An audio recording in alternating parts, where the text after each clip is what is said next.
काका इकडेच थांबवा.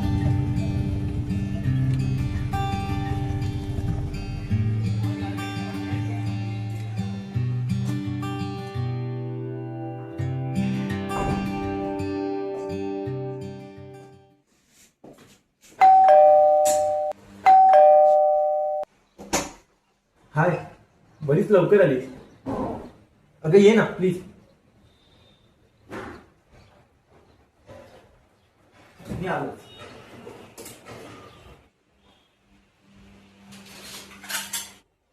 हा जगातला पहिला असा कांद्या पोळ्यांचा कार्यक्रम असेल ज्यात दोघांचे आई वडील नाहीये. At least we are better. नाहीतर आजकाल लोक टिंडरवर भेटून बंबलवर ब्रेकअप करतात. थँक्यू. बाय द वे, आमची फॅमिली तशी बरीच मॉडर्न आहे. गावी राहत असली तरी सगळे ओपन माइंडेड आहे. हो, ते तुझ्या बाबांच्या बोलण्यावरून कळलं मला, जेव्हा ते मला म्हणाले की जा आणि आमच्या काट्याला भेटून ये.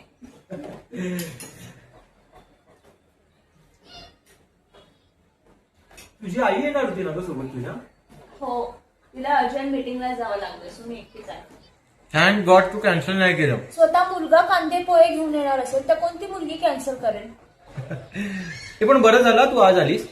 कसं आहे, उद्या बँक हॉलिडे आहे, त्यामुळे मी मित्रांसोबत जातोय चिल करायला. ओ नाईस. कुठे जातोयस तू? कर्जतला एक रिसॉर्ट आहे, मस्त नेचरचा वाईब आहे तिकडे. बाय द वे, तू काय करतेस उद्या?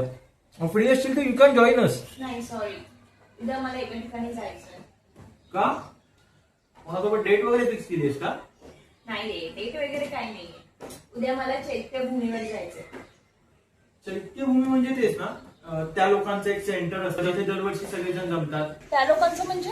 अगं ती लोक म्हणजे शाळेत असताना ज्यांना स्कॉलरशिप मिळायची ना ती. तुझ्या भाषेत म्हणशील ना तर ती तीच लोक आहेत, पण माझ्या भाषेत म्हणशील ना तर ते आहेत आंबेडकर. पण तू तर ओपनवाली आहेस ना.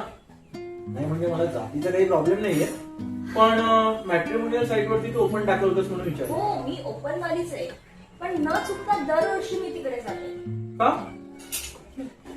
That's the question. का? तिथे दरवर्षी डॉक्टर बाबासाहेब आंबेडकरांना अभिवादन करायला जाते. तुझ्या घरातले पॉलिटिक्स मध्ये आहेत का ग? नाही, पण असं का विचारतोस? अगं नाही म्हणजे या पॉलिटिक्स वाल्यांना सगळ्यांच्या जयंत्या सेलिब्रेट करायला जावं लागतं ना.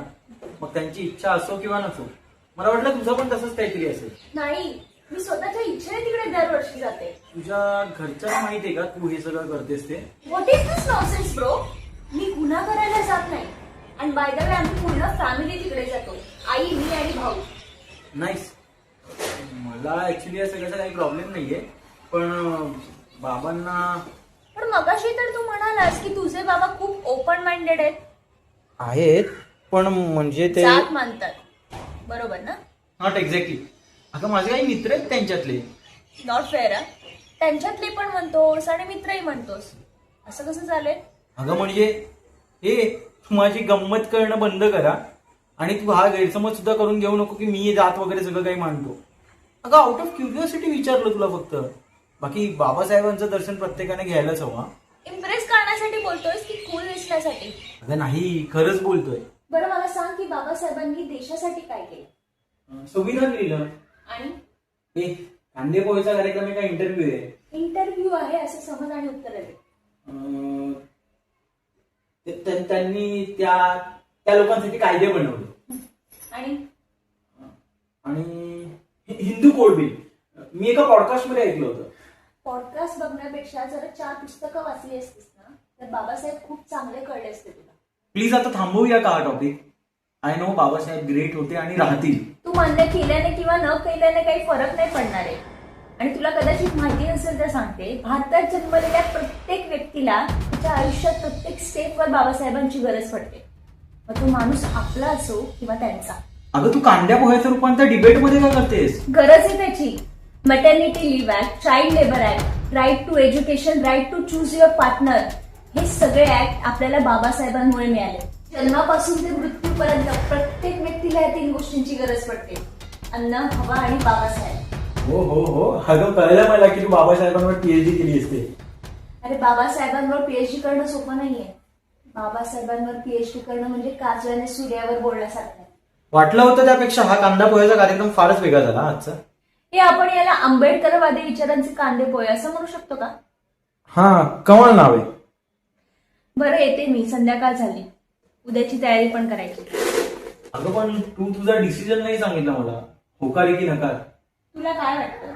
ऑब्व्हियसली होकार. म्हणजे इतकं चांगलं डिस्कशन झालंय आपलं, तर मग नाही, नकार आहे. का?